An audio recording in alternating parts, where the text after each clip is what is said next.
held captive in North Korea are returning home tonight because President Trump made it happen.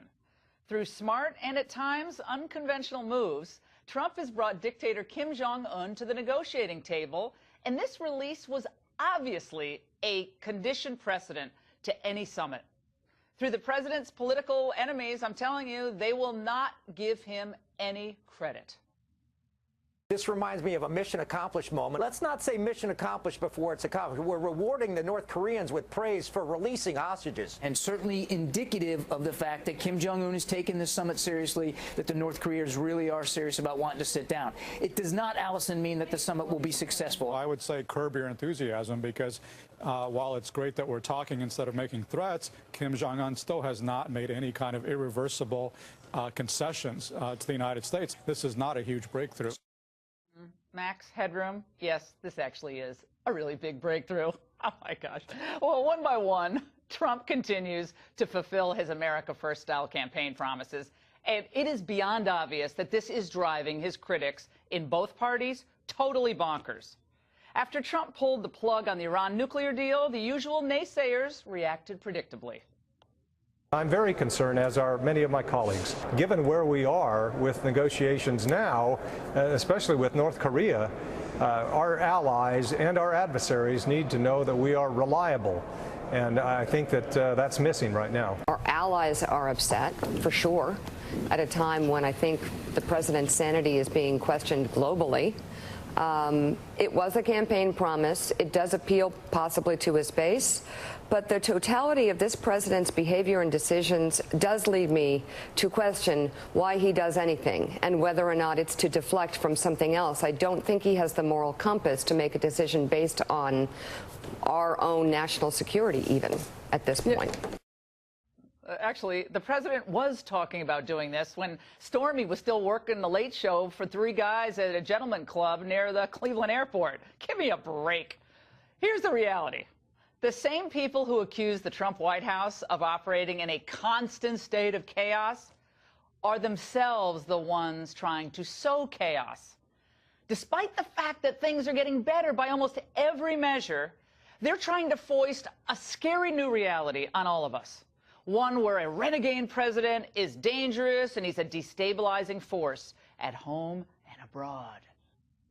The current language out of the administration, the lack of a diplomatic and serious engagement strategy, in my view, has us sliding toward war by next summer. One Trump confidant likened the president to a whistling teapot, saying that when he does not blow off steam, he can turn into a pressure cooker and explode. Trump's comments about nuclear weapons have experts worried he could literally inadvertently trigger a catastrophe. Donald Trump is moving us toward World War III. There's no overstatement there whatsoever. Well, the results obviously tell a different tale. The world is looking to America for leadership again, and this president is not afraid to lead. North and South Korea are talking peace. Trump is renegotiating things like the NAFTA deal. He's shown himself also to be a surprisingly deft diplomat, especially for someone who's not done politics before. His state dinner for Macron was a smash. And the way he's worked with Japan and China to try to box Kim Jong-un in has been really impressive. Now, people forget about the coalition he put together for those targeted Syrian airstrikes and the bold steps he's taken throughout the Middle East, from his outreach to the Saudis to moving the U.S. Embassy to Jerusalem. I mean, the truth is, we're in the midst of a time of pretty amazing peace and prosperity that we haven't seen since, I think, the 80s. And the economic renaissance that we're experiencing at home is due to the policies of Donald Trump and the optimism and opportunity they're generating from coast to coast. His tax and regulatory cuts have unleashed new investments and now bonuses for blue-collar workers, and the likes of which we have not seen in decades. Unemployment at a 17-year low. U.S. manufacturing is up again this month, marking the strongest expansion since 2004. And the Commerce Department now reporting that U.S. factory orders rose in March. They've been up for 7 of the last 8 months. And according to a recent CNN poll, 57% of Americans feel that good things are happening. Things are going well in the United States today. But President Trump didn't get us here, of course, by just rubber stamping the policies of his predecessors. Thank the good Lord. Instead, what he does is he continually tests the theories, the conventional wisdom of the so-called experts, and he actually demands to hear alternatives to the same old policies of the past.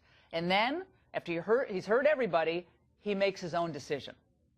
Now, John Bolton's answer to me last night about Trump's decision-making process to pull out of that Iran deal was illustrative.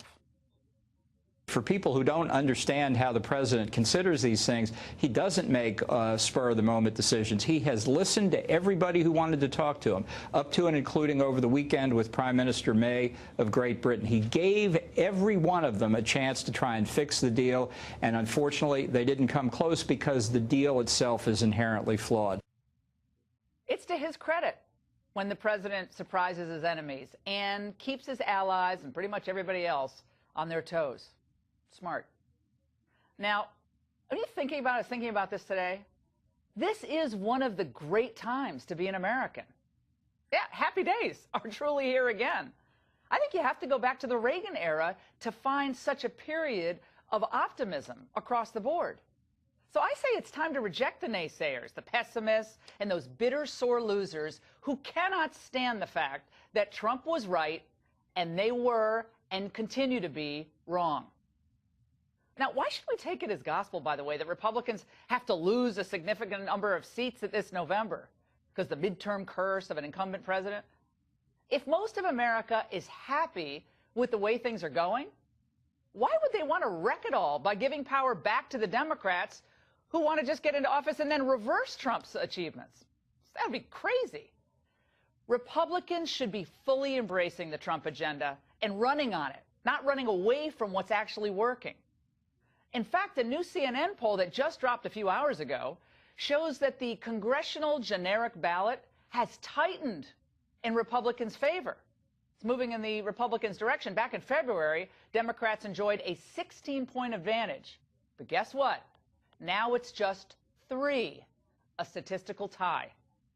So in other words, Americans do have a firm grasp on reality, despite what the media and others are saying. So let's not allow the malcontents of the left who peddle their stormy chaos narratives to obscure the only story that really matters: the millions of American lives improving by the day, thanks to the vision, commitment, and policies of Donald Trump. And that's the angle.